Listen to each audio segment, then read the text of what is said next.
I want to call to order the Amberley Village Council meeting of January 9, 2023. Please call the roll. Richard Bardak. Here. Ben Hunt. Here. Tom Muthing. Here. Keely Paul. Here. Bob Rosen. Here. Jay Schatz. Here. Darrell Wood. Here. Andrew Kakey. Here. Chief Wallace. Here. Rick Kay. And if everyone could please rise and join me in the Pledge of Allegiance. I pledge allegiance to the flag of the United States of America and to the republic for which it stands, one nation, under God, indivisible, with liberty and justice for all.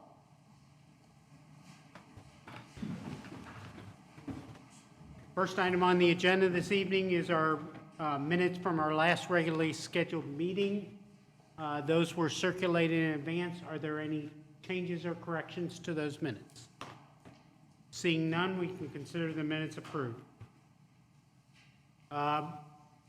Next item is the finance report, and in the absence of our village manager, and just for residents that are watching this evening, the village manager is continuing to recover from his torn hamstring. He is hopeful that he will be back in the office probably in the next few weeks, probably at the latest February 1st. But it has been a very challenging recovery, as those that have been through similar would say. It was going to be a challenging recovery. So he's anxious to get back, I know. So in his absence, as chair of the Finance Committee, I'll present the finance report for November. Revenues for the month of November were $230,000, and expenses totaled $380,000. November is traditionally a low revenue month, so this was pretty much what we expected.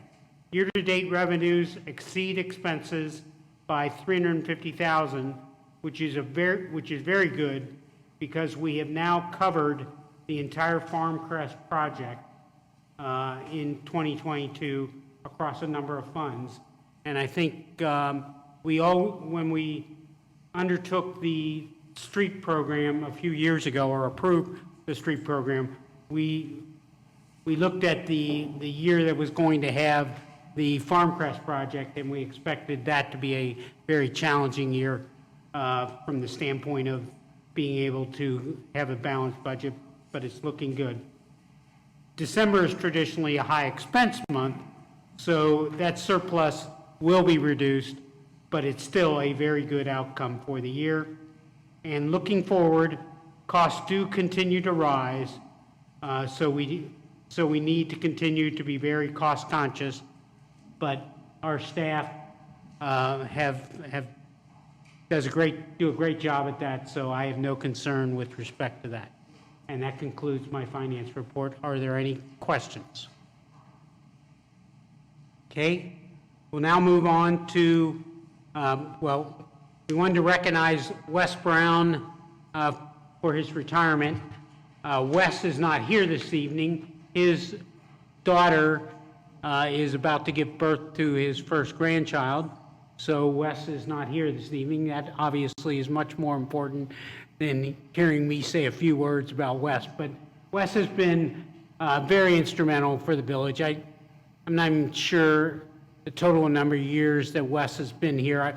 I first met Wes when he was the supervisor of the maintenance team, and just did an outstanding job for the maintenance team. And then after Steve Rasfeld retired, Wes became the head of the property and maintenance code team, and has done an excellent job there. I know Wes is very happy to move on to the next stage of his life, and he's earned that. I think his official retirement date will be in The 27th. the 27th of this month. So if any residents want to say goodbye to Wes, please stop by, and I'm sure he would be welcome the thoughts. But congratulations to Wes, both on terms of his retirement and his future grandchild. So I think that we should give him a little applause.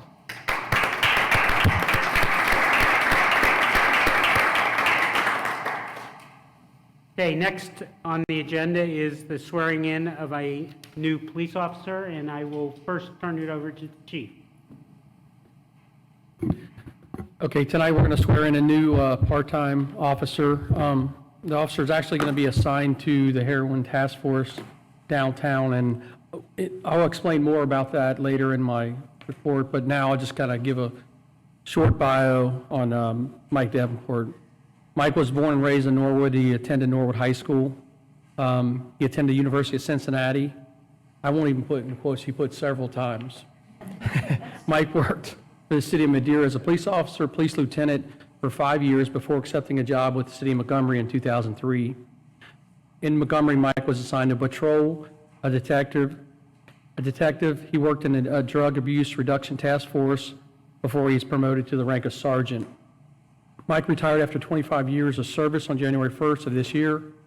During his span of police work, Mike actually accepted a scholarship through the Hamilton County Police Association, where he got his master's degree and taught as an adjunct professor, criminal justice department, UC. Mike has an 18-year-old daughter who attends Virginia Tech University in biochem, and he's happy to come on board. You get to meet the mayor in the front. One of Mike's previous bosses is here in the audience, as well as soon to be one of his other probably newer bosses he's going to be working with, so they're in the back. Appreciate you guys being here. Please raise your right hand and repeat after me. Yes, sir. I, Mike Davenport, do solemnly swear I, Mike Davenport, do solemnly swear that I will support the Constitution and laws of the United States of America, that I will support the Constitution and laws of the United States of America, the Constitution and laws of the State of Ohio, the Constitution and laws of the State of Ohio, and the laws and ordinances of the Village of Amberley Village, Ohio, and the laws and ordinances of the Village of Amberley Village, Ohio, and to the best of my ability will discharge the duties of police officer of Amberley Village. and to the best of my ability will discharge the duties of police officer for Amberley Village. Congratulations, Mike. Thank you very much.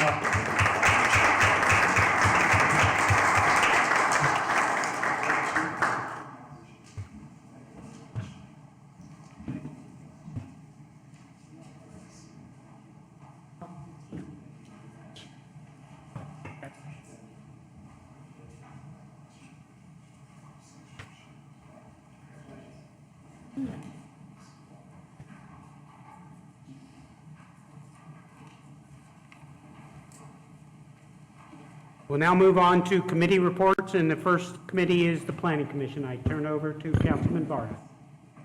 Okay, this is the second reading of ordinance 2022-6, changing the zoning on portions of the property located at 2121 Section Road from Residence A to Industrial B. In terms of background, Adam Greenberg, president of Novel Art Manufacturing Company, requested to rezone a portion of the Topics property located at 2121 Section Road. If the zoning is approved, it would reclassify approximately 3.5 acres of the property from Residence A to Industrial B. The Topics property is an 11.2 acre parcel located in the southwest portion of the village, with 3.5 acres zoned Residence A and 7.7 acres zoned Industrial B. The area of the property impacted by the rezoning includes the following: property along Section Road extending approximately 200 feet south along the frontage, from the east property line extending approximately 75 feet westward, from the south property line extending approximately 75 feet northward. As industrial buildings are not permitted in a residential zoning district, a zoning change would be required to allow expansion into these zones. In an effort to retain Topics, and the village staff has recommended Topics request that the remaining 3.5 acres of the property be rezoned to match the industrial zoning of the rest of the property. While rezoning the 3.5 residential acres may not provide the perfect solution, it affords a necessary zoning for Topics to consider expansion options within the village.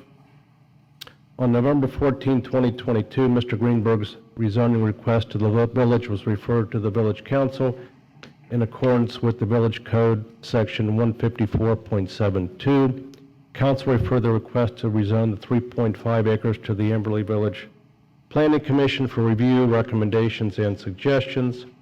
In accordance with Code Section 154.74, the village notified property owners within 1,000 feet of the 2121 Section Road property prior to the Planning Commission's public hearing, which was held on December 5th, 2022. Following the public hearing on December 5, 2022, the Planning Commission recommended that council approve rezoning of the Residence A area north of the building towards Section Road and to the south towards the south property line to Industrial B. The Planning Commission also recommended that the current Residence A zoning along the east property line be preserved. In consideration of the Planning Commission's recommendations, the council conducted the first reading of ordinance 2022-6 on December 12th and set the date for a public hearing at the January 9 meeting of council.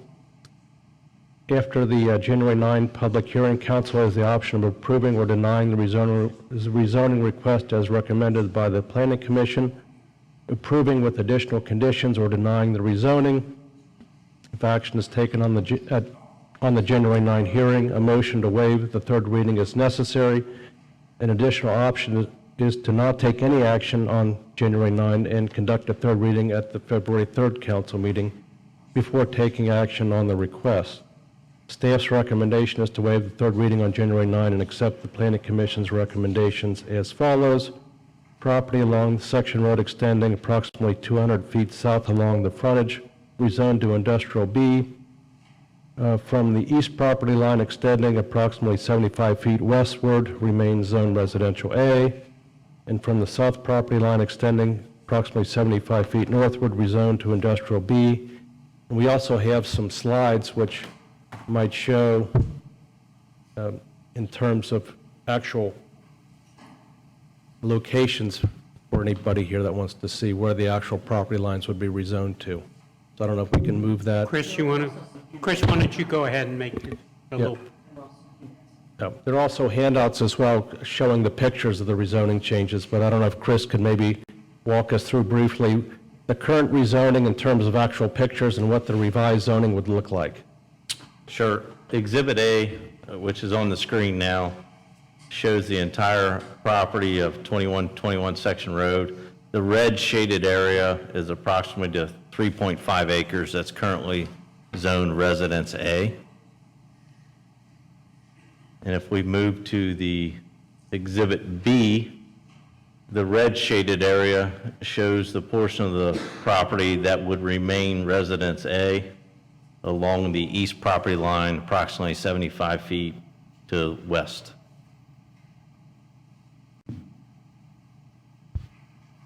Anybody have any questions on Exhibit A or B? Okay.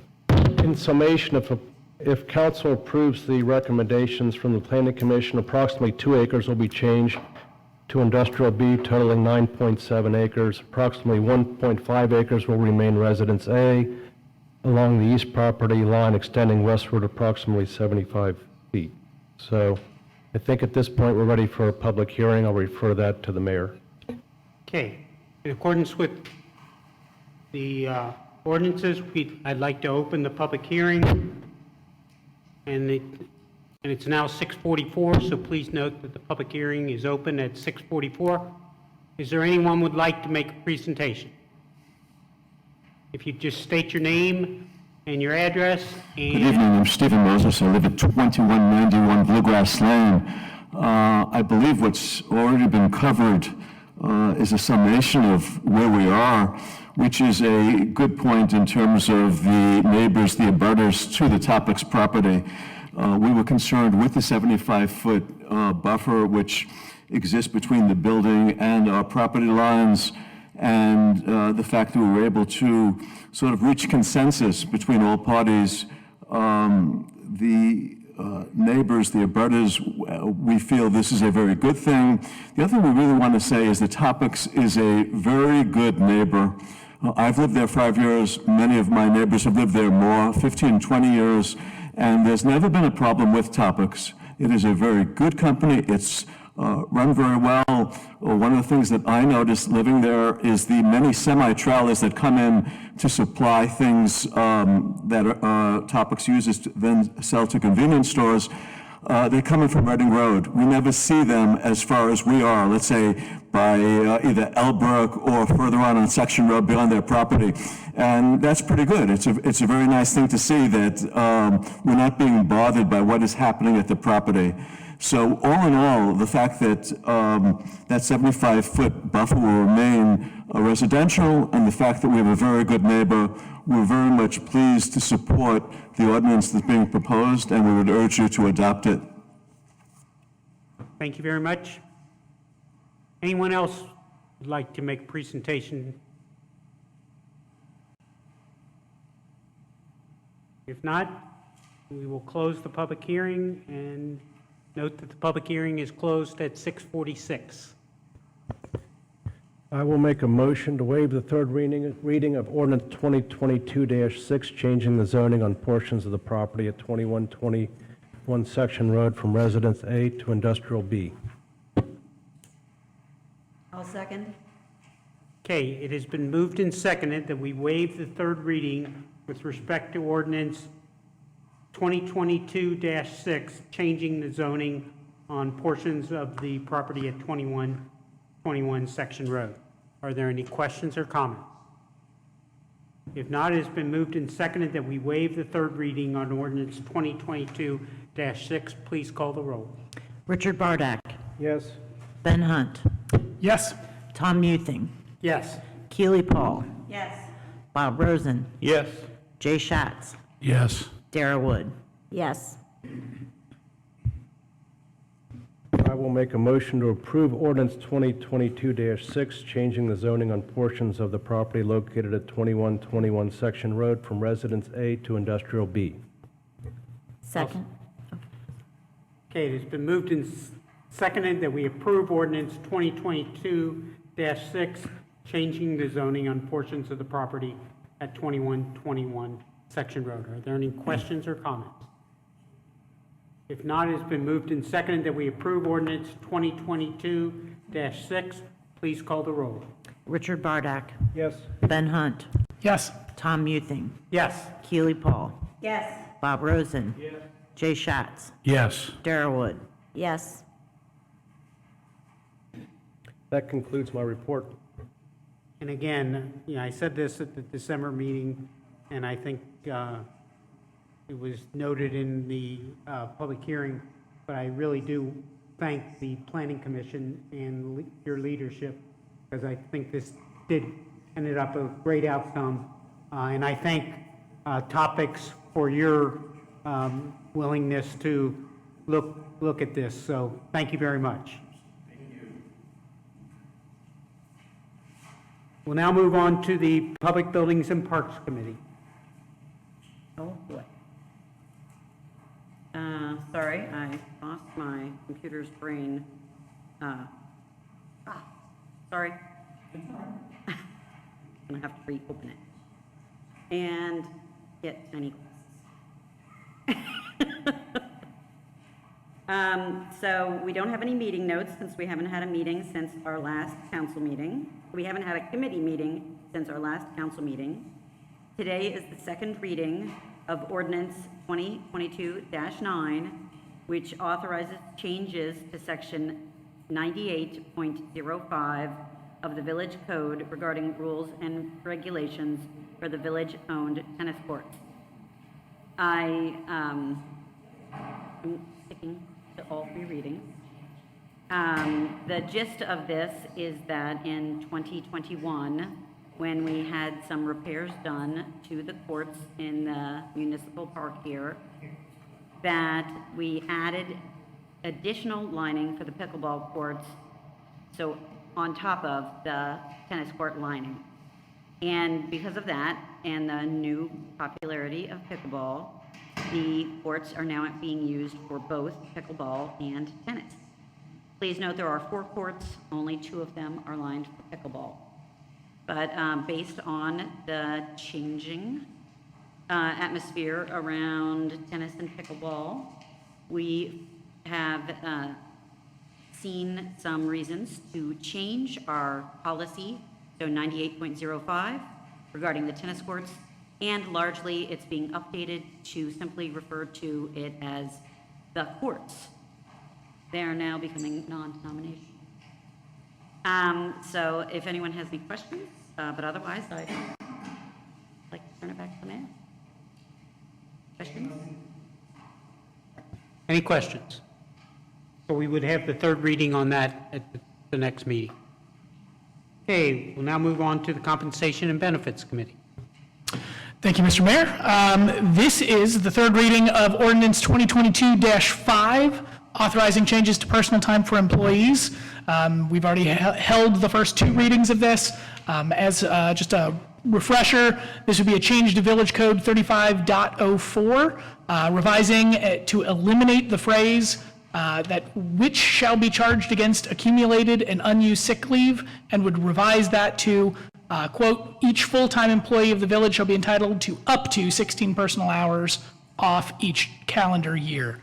This was in response to a request from the village employees to have their sick time not charged for when looking at personal time, separating those two banks. So this is leads me to make a motion to approve ordinance number 2022-5, authorizing changes to employee personal time. Second. Okay, it has been moved and seconded that we approve ordinance 2022-5, authorizing changes to the personal time policy for employees. Are there any questions or comments?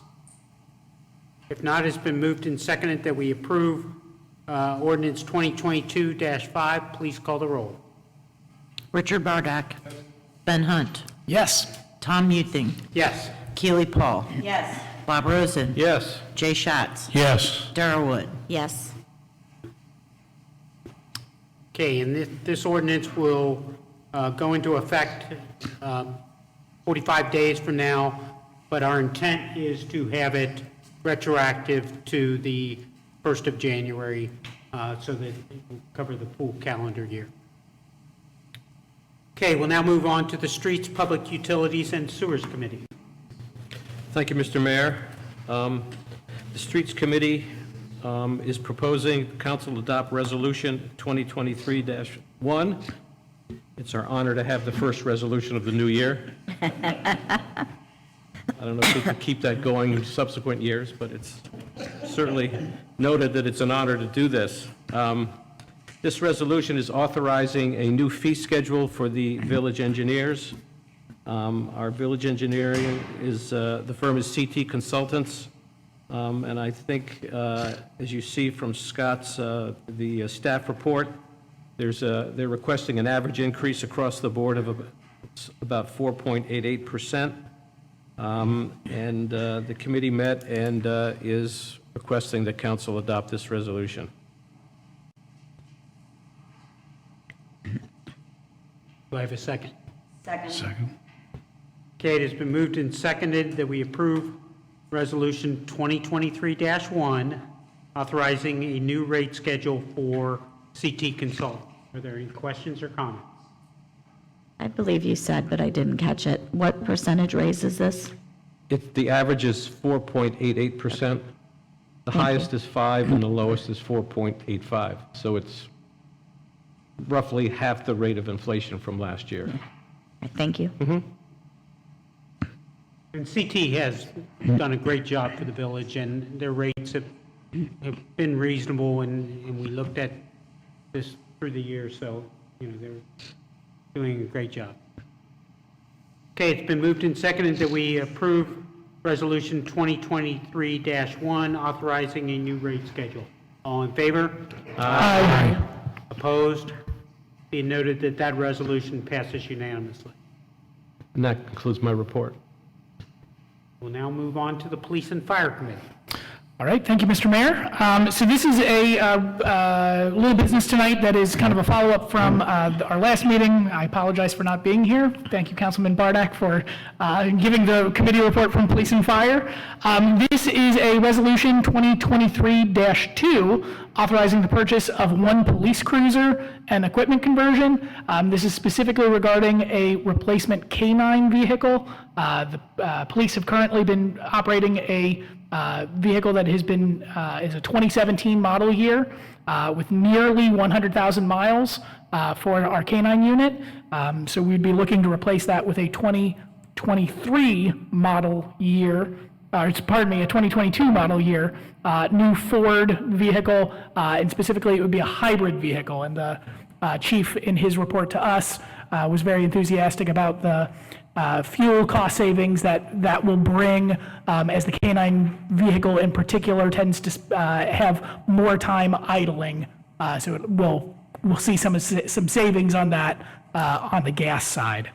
The cost of this is going to be $61,232 total, both for the vehicle and the police package conversion that would be completed by Valor Outfitters. So tonight, I'd like to present Resolution 2023-2, authorizing the purchase of 1 police cruiser and equipment conversion. I'll second. Okay, it's been moved and seconded that we approve Resolution 2023-2, authorizing the purchase of a new police cruiser. Are there any questions or comments? I mean, the only thing I would note is the lead time on these police cruisers have just gotten longer and longer and longer. And so we hope to get this in the fall of this year, but that's probably, might be optimistic. It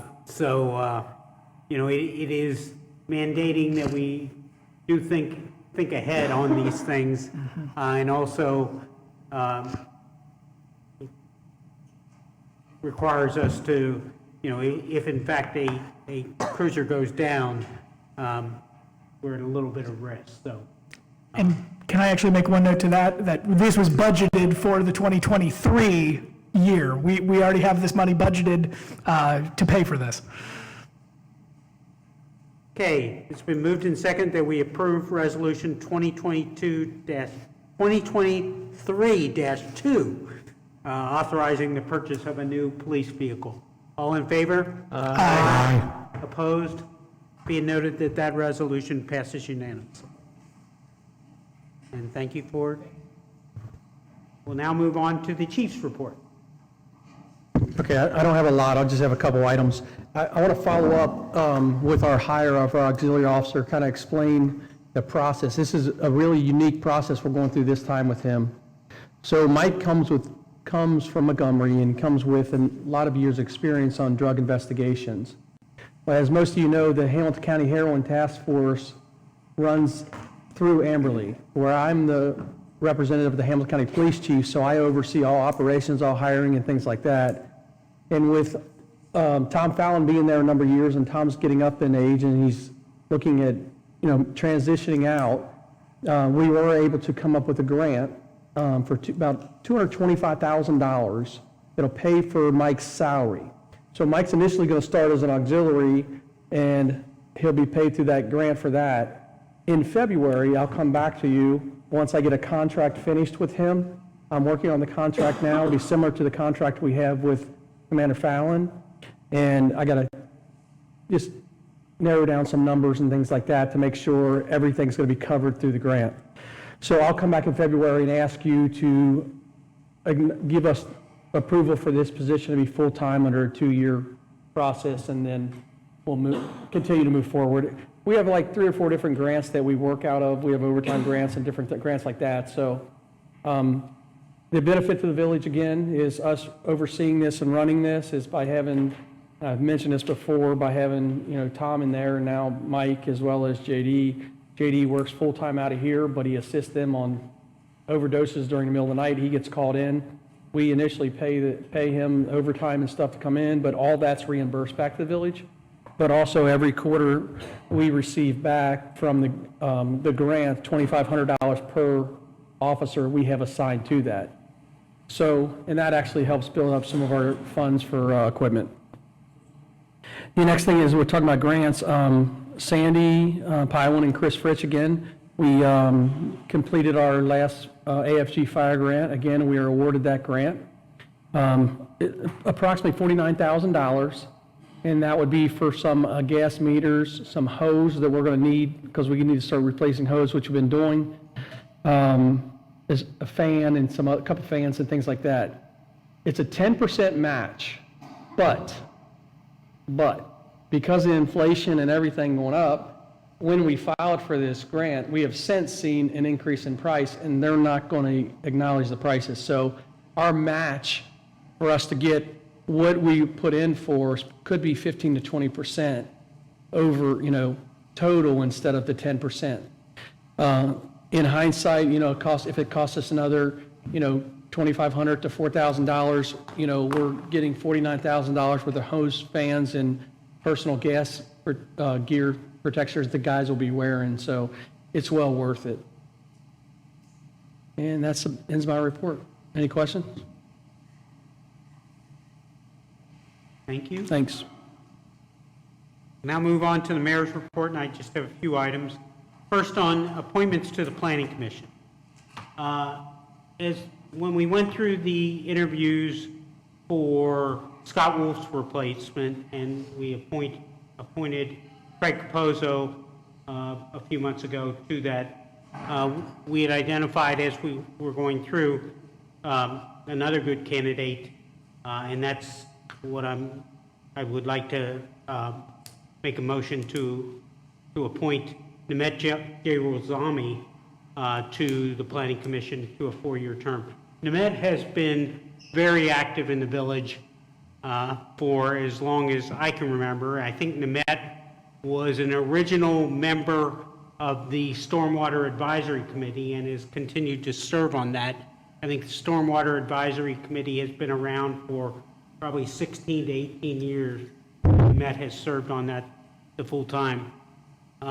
When we were looking at Scott Wolf's replacement, the village manager and I had a couple objectives. One was we wanted to have some new members on the Planning Commission, but we also wanted to ensure that we had some continuity, and so there's actually 2 appointments this evening, which I'll come on to the second one, which is someone that will continue on the Planning Commission.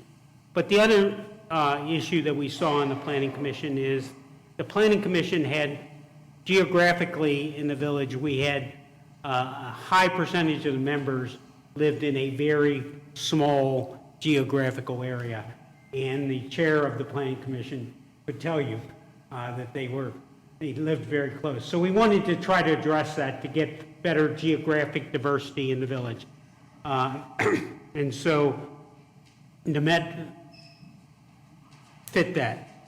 Susan Rissover, whose term was up, did a great job on the Planning Commission. She was the longest serving member of the Planning Commission. And so, Susan, I think Susan served on the Planning Commission for close to 18 years and did a great job. But, we want to try to get new members as we go along. So I hereby move that we appoint Nemet Jairazami to the Planning Commission for a 4-year term, which would commence January 1, 2023, and run through December 31st, 2026. Second. Okay, it has been hereby moved that we appoint Nemet Jairazami to the Planning Commission for a 4-year term. All in favor? Aye. Opposed? Be it noted that that appointment is approved unanimously. And secondly, I'd like to make a motion to appoint Rick Lauer to a 4-year term. Rick has served on the Planning Commission, I believe, for 12 years. So again, consistent with what we want to try to do is have some continuity, but bring new members. Rick, I think, is uniquely skilled to serve on the Planning Commission. He actually serves his legal work. He does do this exact kind of work. And in fact, before moving to the village, I think 10 years ago or so, he actually was an attorney that represented the village in the suit related to Amberley Green / Crest Hills. So Rick has, again, done a great job on the Planning Commission. I know the Councilman Barton very much appreciates Rick's expertise on the Planning Commission. And so I hereby move that we appoint Rick Lauer to a further 4-year term, which again would run from January 1, 2023 through December 31st, 2026. Second? Okay, it has been moved and seconded that we appoint Rick Lauer to a 4-year term on the Planning Commission. All in favor? Aye. Opposed? Be it noted that that appointment is approved unanimously. Mayor, if I can add just, I hope we will have an opportunity to recognize Susan in council for 18 years of service to this village. I think merits us recognizing that. I agree. Next, I just want to bring up the village manager appraisal process. We have a number of new members on. Village, normally we would probably be doing the appraisal this evening, but because the village manager is not here, it's going to be delayed a month or two. But the way this process works is the village manager first prepares a self-appraisal. He has completed that, but I asked him not to forward that to you all until we explain the process. So he will forward that self-appraisal to you. He will also forward, there's a form that we all as council members individually fill out. It is a form that pretty much just prompts the conversation that we will have about the village manager process. There's some numerical grading from a 1 to 5 on a number of categories, or a number of different criteria. And then we will meet in executive session to review that. Once that executive session is done, I will prepare a summary appraisal based on the comments in our session, and then we will complete the review with the village manager, as well as a review of the compensation for the village manager. So in prior years, that has generally taken, we've had one meeting where we review the thing, then I prepare it, give it to the members, and then we may make a couple changes to it, and then the village manager would be with us when we do the final appraisal. So I think probably, we'll want to get this done in reasonable time, so probably what we'll end up doing is have the first session at our February council meeting, and then we might have a special council meeting to finalize. Are there any questions with respect to that? Do we get comparables in terms of salary? Where do those come from? We do. We have comparables for other village managers. Any other questions? Okay, and then the last item I have is the next Environmental Stewardship Committee meeting, and one of the members is right back there, is January 23rd at 7 o'clock down in the community room. And that concludes my mayor's report. Are there any questions? Is there any new business? Yes, Mayor, just wanted to get back on everybody's radar. The fact we will be doing a land development meeting regards to bringing us all up to speed on Amberley Green, studies that have been done, research, what is known, what is not known. Scott and I communicated, obviously, we're going to let him heal and recover first, but he predicts sometime mid-February, so that's something I hope, if we can pull off a scheduling hat trick, we can get most of the council at that meeting, so keep an eye out for that. And I was going to ask Councilmember Paul, just curious, where are we at in terms of since spring is just around the corner, where are we at in terms of this issue of baseball scheduling? So, since we haven't had any additional committee meetings, we haven't made any progress. But at our last meeting, we determined we need to talk to the volunteer scheduler because we frankly just don't know enough to make any assumptions about what's happening. And we also probably need to separately re-talk to the residents. Oh, and do you have a meeting scheduled? We don't. This Okay. happened, and I actually believe that night Scott was on one crutch. I will talk to Scott, see if we can get the volunteer scheduler, Schedule. yeah. That would be fine. Anything else? If not, we can consider the meeting adjourned. Thank you very much.